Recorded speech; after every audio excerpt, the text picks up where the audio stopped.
Welcome to the Knuckleheads of Liberty.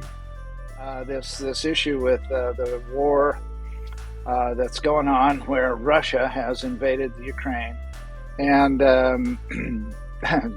run amok. One of those repercussions is the cost of oil. Uh, the Biden administration was considering banning Russian oil, and then they went ahead and did it. So now we don't even have to talk about their concerns over it. But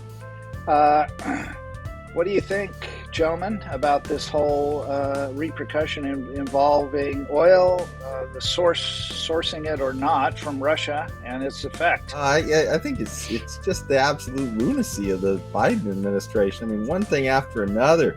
This guy is a raging dumpster fire of a president. I mean, he is like worse than anything you could have ever imagined. You know, just a clown car that's on fire. I guess is the best way to describe it. But that's literally Russia's main source of funding is their oil exports, and we're not doing anything to cut that off other than eventually saying we're not going to buy your oil, when we literally could be adding more supply to the market and undercutting their price, which would undercut their war machine, and just not doing it. I mean, I just can't think of anything stupider than some of the actions that Biden has undertaken. Now, I think you can have an honest discussion about the environmental costs of carbon, but this is insanity. This is like religiosity, where we're literally buying the oil from other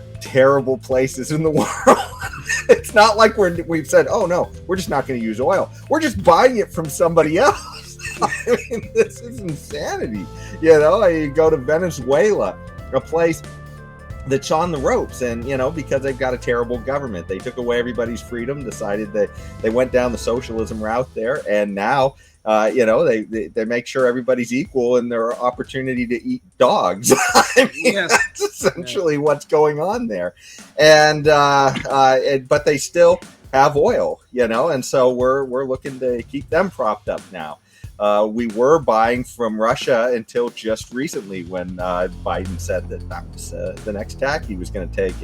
And I guess we're probably buying from Iran too, which we're negotiating with right now too. With it, it's just unbelievable. I mean, this guy is just awful. You want to let me throw the assist to you so you can make the slam dunk over there, Leon.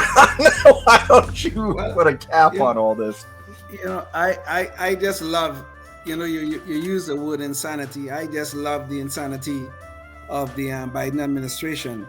They have literally crippled the oil and gas industry. I mean, they're not shut down completely, but they have made life so difficult for them. For instance, they have already canceled the Keystone Pipeline. There's a lot of permitting issues on federal lands. I mean, yesterday, Jen Psaki, or the day before yesterday, Jen Psaki was trying to tell us, there are 9,000 leases permits that are not being used. Yes, it is true that there are 9,000 permits right now that are not being used by the oil and gas industry.